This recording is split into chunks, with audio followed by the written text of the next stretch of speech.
बिस्मिल्लाहिर्रहमानिर्रहीम।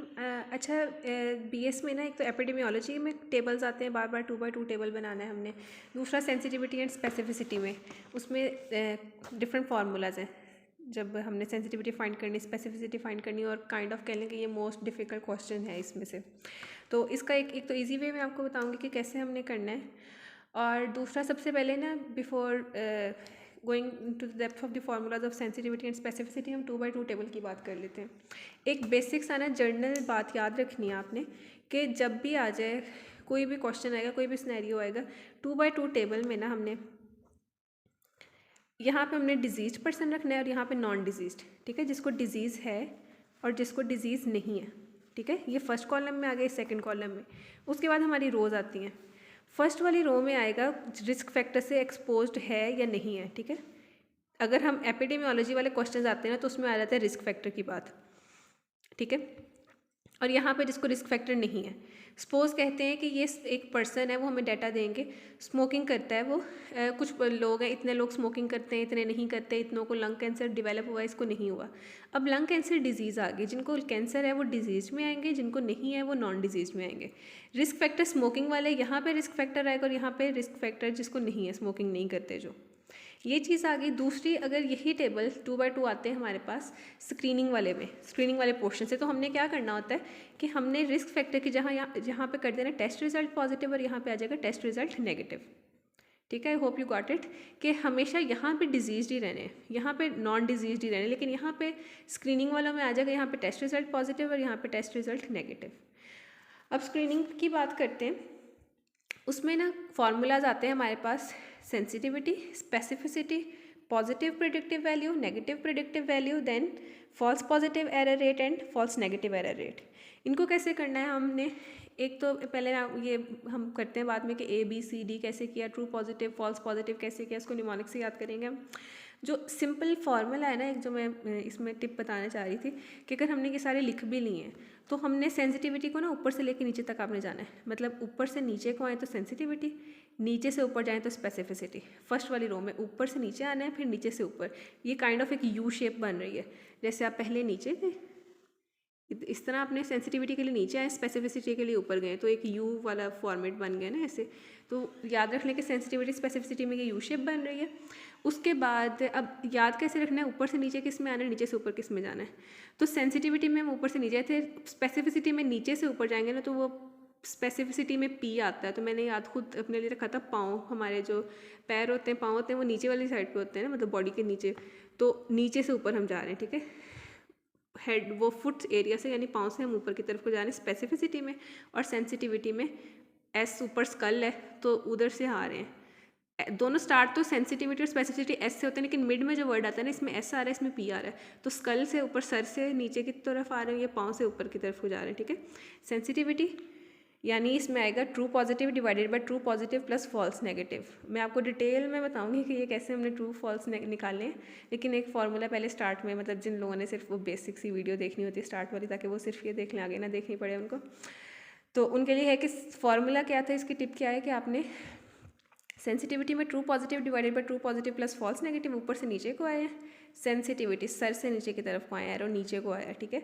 और स्पेसिफिसिटी में नीचे से ऊपर, पाँव वाली साइड से आप ऊपर की तरफ को गए हैं, ठीक है। डायरेक्शन दिखाने के लिए बस याद करवा रही हूँ ये निमोनिक जो अजीब से बनाए, सिर्फ डायरेक्शन के लिए सेंसिटिविटी स्पेसिफिसिटी, ताकि फार्मूला याद रहे, क्योंकि इसमें और भी काफ़ी सारे फार्मूलाज आते हैं, तो ना ये नहीं याद रहते, मुझे खुद नहीं याद रहते, मैंने खुद अपने लिए इस तरह याद किया था, and I hope so it will help you out, या आपको भी इस तरह याद रह जाएगा, ठीक है। उसके बाद है positive predictive value and negative predictive value. इसमें डायरेक्शन बनती है, पॉजिटिव प्रिडिक्टिव वैल्यू में राइट की तरफ जाते हैं।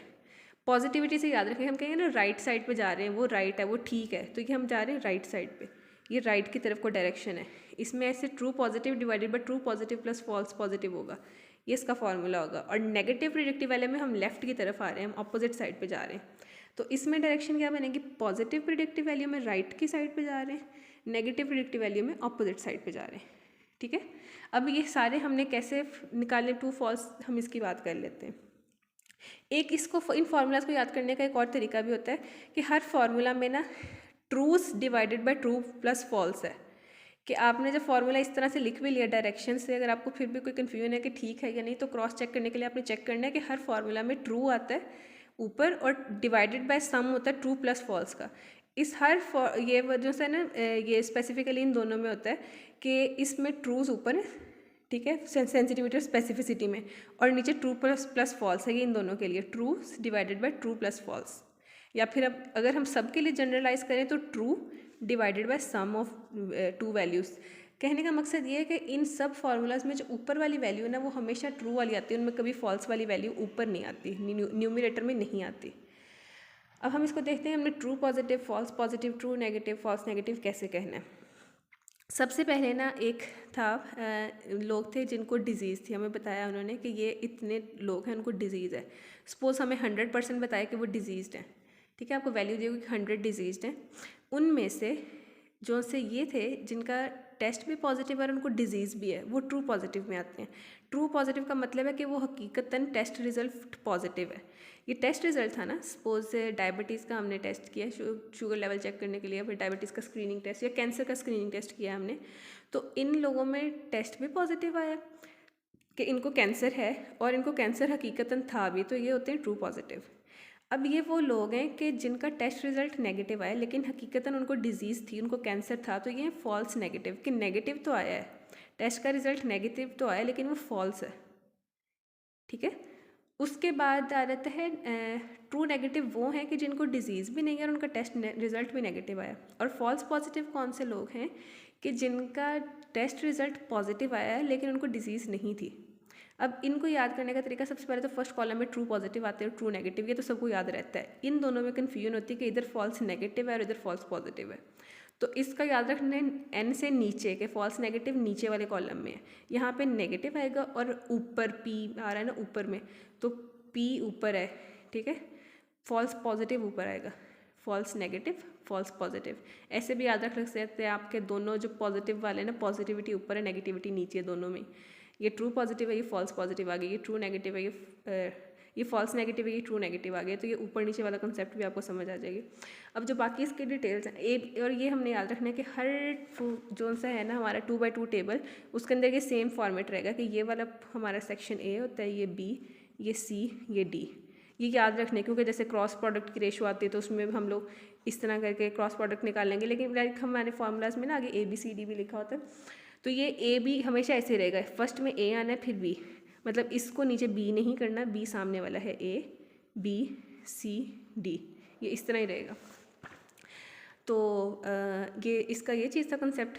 अब अभी आप लोग जो अभी वीडियो देख रहे हैं उनको तो पता है कि प्रॉफ चल रहे हैं, हमारे पेपर है परसों, और जो बाद में लोग देख रहे होंगे उनके लिए भी कि अभी स्पेसिफिकली मैं आपके लिए बात कर रही थी, अगर ये वीडियो हेल्पफुल थी, इसके कुछ समझ आई, कुछ बेसिक्स अच्छी थी, तो मुझे बता दें ताकि मैं इसके ना क्वेश्चंस आपको सॉल्व करा दूँ। अगर ये वर्थ इट है तो मैं अभी साथ बाकी भी अपलोड कर लूँ, नहीं तो अदरवाइज़ मेरी खुद तो अपनी काफ़ी रिवीजन रहती करने वाली, मैं वो बात मतलब ये बाद में प्रॉफ के बाद तो ज़ाहिर है इंशाल्लाह मैं डिटेल में अपलोड कर दूँगी, लेकिन अगर अभी ज़रूरत है इसकी कि इससे रेलिवेंट क्वेश्चंस वगैरह मैं आपको सारे सॉल्व करा दूँ तो मुझे बता दीजिएगा। अच्छा, इसमें ये एक बेसिक से ये कुछ क्वेश्चंस आए हुए, उसमें पहले हमने 2x2 के टेबल बनाना होता है, फिर स्पेसिफिसिटी और सेंसिटिविटी फाइंड करनी है। स्पेसिफिसिटी कैसे थी, सेंसिटिविटी में मैंने कहा था S आ रहा है तो वो ऊपर से नीचे, सर से नीचे की तरफ, स्पेसिफिसिटी पाँव से ऊपर की तरफ, नीचे से ऊपर की तरफ ऐरो जाता है उसके फार्मूला का। उसके अलावा इसमें अच्छा फॉल्स पॉजिटिव और नेगेटिव एरर रेट नहीं मैंने कराया अभी, भूल गई। फॉल्स पॉजिटिव एरर रेट का फार्मूला होता है false positive divided by disease negative, जो जिसका फार्मूला है वो ऊपर आएगा। फॉल्स नेगेटिव का एरर रेट होता है false negative divided by disease positive. अब अगर इसकी भी डिटेल ज़्यादा चाहिए तो भी आप बता दीजिएगा, मैं एक दफ़ा करा देती हूँ। होप सो इतनी समझ आ गई होगी, अच्छे से आ गई होगी, कोई इसमें कन्फ्यूजन हो तो आप मुझे बता दें। ये जो बाकी क्वेश्चंस हैं ना ये हैं उसके एपिडेमियोलॉजी में, इसमें भी हर में हमने 2x2 टेबल बनाना है। तो 2x2 टेबल बनाने का फॉर्मूला वही है कि इधर देखें आपने डिजीज़ लिख दिया, हाइपरटेंसिव लिख दिया, इधर नॉर्मोटेंसिव लिख दिया, नॉर्मोटेंसिव, ये डिजीज़ वाले इधर आ जाएंगे कॉलम्स में और रोज़ में आते होते हैं ओबीज़ नॉन ओबीज़, यानी जिसको रिस्क फैक्टर है या नहीं है। एपिडेमियोलॉजी में रिस्क फैक्टर सारे इधर आ गए, ठीक है, ये बीटल च्यूइंग जो कर रहा है जो नहीं कर रहा, और टेस्ट रिजल्ट वाले में सेंसिटिविटी में 2x2 टेबल वैसे ही रहेगा, डिजीज़ वहीं पे आएगी, पॉजिटिव नेगेटिव चेंज हो जाएगा, ठीक है। इसमें सारे जो टेबल्स हैं वैसे ही बनने हैं 2x2 टेबल जो से, ये देखें कम्युनिटी टाइप, जो सोर्स ऑफ वाटर, जो रिस्क फैक्टर था जिसको नहीं था, डिजीज़ नॉन डिजीज़। तो इसमें सबसे पहले 2x2 टेबल बनाना आना चाहिए बेसिकली। ये सपोज यहाँ पे नहीं था, गलत लिखा हुआ है, तो ये सारे हो जाएगा। और बाकी ना उसमें फिर हमने ऑड्स रेशो वगैरह देखनी है। जैसे कोहार्ट स्टडी का मोस्टली पूछा था, कोहार्ट स्टडी में ना हमने ऑड्स रेशो देखनी होती है। लगे हाथ में आपको ऑड्स रेशो का भी फॉर्मूला बता दूँ। ऑड्स रेशो में क्या होता है, ऑड्स रेशो का फॉर्मूला होता है AD/BC। अच्छा, जब हम लोग पढ़ते थे ना इंग्लिश के चैप्टर से, जो इस्लामिक चैप्टर्स होते थे उसमें, या फिर जो भी हिस्ट्री रेलेवेंट चैप्टर्स होते थे उनमें ना AD लिखा होता था और BC था बिफोर क्राइस्ट और AD होता था आफ्टर डेथ। वो ईयर्स को शो करने के लिए जो बनाए हुए थे ना, जिसमें हम कह लें कि एक्सटेंडेड टर्म्स थी AD, तो उससे मैंने याद रखा था कि AD/BC है इसका। या सिंपल क्रॉस प्रोडक्ट की रेशियो, अगर आपको पता है कि AB है और ये CD है तो ये क्रॉस प्रोडक्ट की रेशियो आती होती है। इसको हम ऑड्स रेशियो को क्रॉस प्रोडक्ट भी कहते हैं, ठीक है, क्रॉस प्रोडक्ट रेशियो। ये हमने फाइंड करनी थी कोहार्ट स्टडी में। कोहार्ट स्टडी कैसे पता चलता है कि कोहार्ट है, कि जिसमें हम बैक्स पे जाते होते हैं, जिसमें हम डिजीज़, हमारे पास एक पर्सन है, हम उसकी हिस्ट्री लेते हैं। तो इसको पिक करने का मेन पॉइंट है कि क्वेश्चन में दिया होगा कि हमने हिस्ट्री ली है हर जगह पे, कि हमने लोग लिए हैं, फिर हमने उनसे सॉरी कोहार्ट में बोली जा रही हूँ, I am so sorry, case control बोलना चाह रही थी मैं। केस कंट्रोल में होती है ये odds ratio, I am so sorry, गलती से बोला गया मेरे से, केस कंट्रोल में होती है। तो केस कंट्रोल में ना उन्होंने पीछे लिखा होता है कि हमने लोगों से हिस्ट्री ली। तो जहाँ पे भी आपको हिस्ट्री का वर्ड मिल जाए वो केस कंट्रोल होती है, क्योंकि कोहार्ट फॉलो अप होती है, मतलब हम लोग बाद में उसको फॉलो कर रहे होते हैं, फ्यूचर की डायरेक्शन में जाती है। वो अलग से डिटेल ना कि कोहार्ट फ्यूचर में भी होती है, प्रोस्पेक्टिव रेट्रोस्पेक्टिव में मैंने पहले एक वीडियो में करवाया हुआ है, मैं उसमें डिटेल में नहीं जा रही। लेकिन केस कंट्रोल का आपने ईजिली डिटेक्ट कैसे करना है कि डिजीज़ दिया होगा, हमने पर्सन, हमने उससे हिस्ट्री लेनी है, उसकी बैक को हमने जाना है, उसके कॉज को फाइंड करने की कोशिश करनी है। और इसमें हम ऑड्स रेशियो देखते हैं। इसका फार्मूला है AD/BC। AD/BC कैसे निकलता है, उसकी डेरिवेशन अपनी होती है कि वो A/C/B/B/D होता है, तो एंड पे वो AD/BC बन जाता है। अच्छा, आप मुझे बता दीजिएगा अगर ये था हेल्पफुल था और इसकी आपको चाहिए इसके फर्दर एक्सप्लेनेशन, तो मैं उस पर अपलोड कर दूँ कोई video. Otherwise that's was all that I want to से।